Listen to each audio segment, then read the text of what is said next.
हाय दोस्तों, स्वागत है मेरे YouTube चैनल। आज की इस वीडियो में मैं आपको पावर सिस्टम के ट्रांसमिशन एंड डिस्ट्रीब्यूशन के कुछ MCQ क्वेश्चंस कराऊंगा जो कि बहुत सारे कॉम्पिटिटिव एग्जाम में पूछे गए हैं या और अगली बार भी पूछे जा सकते हैं। तो दोस्तों वीडियो को अंत तक बने रहें। और अभी बहुत सारे एग्जाम कॉम्पिटिटिव एग्जाम के वैकेंसी आई हुई है, तो इसमें बहुत यूज़फुल आपका हो सकता है। चलिए दोस्तों, वीडियो को स्टार्ट करने से पहले जो लोग मेरे चैनल पे नए हैं या पहली बार मेरे वीडियो को देख रहे हैं, मेरे चैनल को जरूर सब्सक्राइब कर लें और इस बेल आइकन को जरूर दबा लें ताकि जब भी मैंने वीडियोस डालूं सबसे पहले आप तक पहुंचे। चलिए दोस्तों, वीडियो को अब स्टार्ट करते हैं। फर्स्ट क्वेश्चन है, which of the following is not a constituent for making porcelain insulator. तो जो आपके इंसुलेटर्स होते हैं वो ग्लास के भी हो सकते हैं, पॉलीमर के भी हो सकते हैं और पोर्सिलिन के भी बने हो सकते हैं, बट मोस्टली जो है पोर्सिलिन की ज़्यादा यूज़ होती है। तो यहाँ पर क्वेश्चन है, ये जो पोर्सिलिन की बनी हुई आपका डिस्क इंसुलेटर है, ये ब्राउन कलर का दिख रहा है, इससे ये आपका पता चलता है, या कभी कभी ये वाइट कलर का भी होता है। तो ये किस चीज़ का बना होता है? पोर्सिलिन की। तो ये पोर्सिलिन के अंदर क्या क्या चीज़ें होती, किस चीज़ की बनी होती है, इसके अंदर कंपोजिशंस क्या क्या मिले होते हैं। तो चलिए देखते हैं। इसके अंदर जो पोर्सिलिन के अंदर जो है फेल्डस्पेयर, क्योलिन, बोन एश, क्वार्ट्ज, पेप्टेन्स और एलाबास्टर यूज होता है। उसी तरीके से हम लोग अब ऑप्शन में देखेंगे, क्वार्ट्ज यूज होता है अपना, क्योलिन भी और फेल्डस्पेयर भी, और ये आपका सिलिका जो है आपका यूज नहीं होता है। तो यहाँ पर इसका आंसर हो जाएगा D answer, silica. Next question पे आते हैं। 66 kV suitable for transmission of power over. तो जो हमारा 66 kV की लाइन है, अगर उसके लिए मुझे ट्रांसमिट कराना है तो इसका लिए जो डिस्टेंस होना चाहिए कंडक्टर को स्ट्रिंग करने के लिए, वो कितना होना चाहिए? सुटेबल अच्छा होना चाहिए, मतलब सुटेबल लेंथ या डिस्टेंस कितना ले सकते हैं। तो यहाँ पर मैंने स्टैंडर्ड वैल्यूज बहुत सारे के रख दिए हैं, आप यहाँ पर से देख सकते हैं। जैसे कि अगर आपका 11 kV की लाइन है तो वो आपका 15 से 30 किलोमीटर सुटेबल माना जाता है, और इसी तरीके से 33 kV की लाइन है तो आपका 30 से लेके 60 किलोमीटर। उसी तरीके से अगर 60 kV की लाइन है तो आपका 60 से 100 किलोमीटर। 132 kV का है तो 100 से 200 किलोमीटर। अगर 200 kV की लाइन है तो आपका 200 से 300 किलोमीटर तक। उसी तरीके से 400 kV का है तो 300 से 400 किलोमीटर। तो हमारा जो क्वेश्चन था ये 66 kV वाला, तो ये इसका आंसर क्या है आपका 60 से 100 किलोमीटर। चलिए ऑप्शन की ओर चलते हैं। यहाँ पर आपको 60 और 100 क्या दिख रहा है? 60 से 100 रेंज में आपका ये 60 किलोमीटर आ रहा है। तो ये आपका बी वाला 60 किलोमीटर ये करेक्ट आंसर हो गया। चलिए नेक्स्ट क्वेश्चन की ओर चलते हैं। The function of steel wire in an ACSR conductor is to.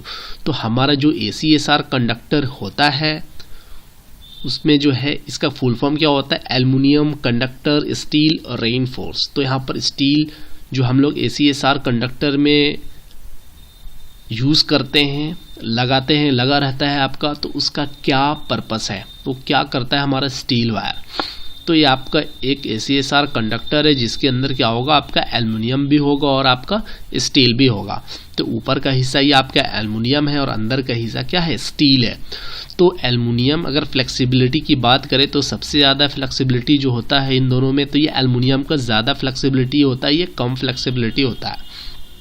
अगर हम लोग सिर्फ एल्युमिनियम यूज़ करेंगे, वो भी अगर वेट ज़्यादा होगा उसका, तो क्या होगा? हम लोग ट्रांसमिशन लाइन में जब यूज़ करते हैं उसको, तो होगा क्या? ज़्यादा फ्लेक्सिबिलिटी के वजह से, ज़्यादा मुड़ने के वजह से ब्रेक होने के चांसेस थोड़े बढ़ जाते हैं और इसकी स्ट्रेंथ, जो मैकेनिकल स्ट्रेंथ है, वीक हो जाता है। तो अगर हम लोग यहाँ पर स्टील वायर भी इसके अंदर मिला दें तो क्या हो जाएगा? हमारी इसकी जो मैकेनिकल स्ट्रेंथ है वो क्या हो जाएगी? बढ़ जाएगी। तो इसका जो करेक्ट आंसर है, प्रोवाइड एडिशनल मैकेनिकल स्ट्रेंथ, इसका करेक्ट आंसर हो गया। उसी तरीके से चलिए हम लोग नेक्स्ट क्वेश्चन की ओर चलते। Mho relay is normally used for protection of. तो यहाँ पर जो मोर रिले है उसको हम लोग कहाँ पर यूज करते हैं? जैसे कि आपका देखिए, आपका long transmission line, medium transmission line, short transmission line. ये जो ट्रांसमिशन लाइन को जो है 3 कैटेगरी में बांटा गया था, लॉन्ग ट्रांसमिशन लाइन, मीडियम और शॉर्ट ट्रांसमिशन लाइन। तो चलिए हम लोग देख लेते हैं ये तीनों में कौन कौन से रिले यूज होते हैं, क्योंकि मैक्सिमम कॉम्पिटिटिव एग्जाम में ये क्वेश्चंस बार बार पूछे जा रहे हैं, या कभी ये सबसे ज़्यादा इंपॉर्टेंट की बात की तो लॉन्ग ट्रांसमिशन लाइन जो है मोर रिले सबसे इंपॉर्टेंट है। और सभी भी पूछ देते हैं, कभी कभी मैचिंग भी दे देते हैं सभी रिले के और ये आपकी ट्रांसमिशन लाइन, तो आपको मैच करना होता है। तो इसलिए हम लोग इन तीनों को देख लेंगे। तो यहाँ पर अगर हमारा शॉर्ट ट्रांसमिशन लाइन है तो यहाँ पर हमारा रिएक्टेंस रिले यूज़ होगा, और अगर आपका मीडियम ट्रांसमिशन लाइन है तो आपका इम्पीडेंस रिले यूज़ होगा। अगर आपका लॉन्ग ट्रांसमिशन लाइन है तो यहाँ पर हम लोग मो रिले यूज़ करेंगे। तो ये जो क्वेश्चन है ये अभी सब में से सबसे इम्पॉर्टेंट क्वेश्चन आपका ये है। चलिए उसी तरीके से हम लोग नेक्स्ट क्वेश्चन की ओर चलते हैं। The top most conductor in a high transmission line, जो हमारी ट्रांसमिशन लाइन जो उनके टावर्स होते हैं उसके अंदर आपने देखा होगा सबसे ऊपर में जो टॉप सा पतला ऐसा कंडक्टर रहता है, वो कंडक्टर कौन सा होता है? अर्थ कंडक्टर होता है, या आर फेस का कंडक्टर होता है, या वाई फेस का कंडक्टर होता है, या बी फेस का कंडक्टर होता है? तो ये आपका जो सबसे ऊपर में और सबसे पतला भी रहता है देखने में, तो ये आपका क्या होता है? अर्थ कंडक्टर होता है। तो अब अर्थ कंडक्टर को सबसे ऊपर ही क्यों रखा जाता है?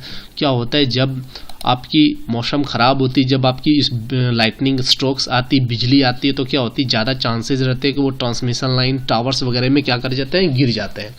तो अगर सबसे टॉप में हम लोग इसको रखेंगे अगर अर्थ कंडक्टर को, तो ये आपको कंडक्टर को प्रोटेक्ट करेगा और ये आपका डायरेक्ट अर्थ कंडक्टर पे गिरेगा और ये इसको क्या कर देगा, ग्राउंड में कर देगा। तो ये हमारा इससे हमारा जो है नुकसान नहीं हो पाएगा। तो इसका करेक्ट आंसर हो गया the top most conductor in a high transmission line is earth conductor.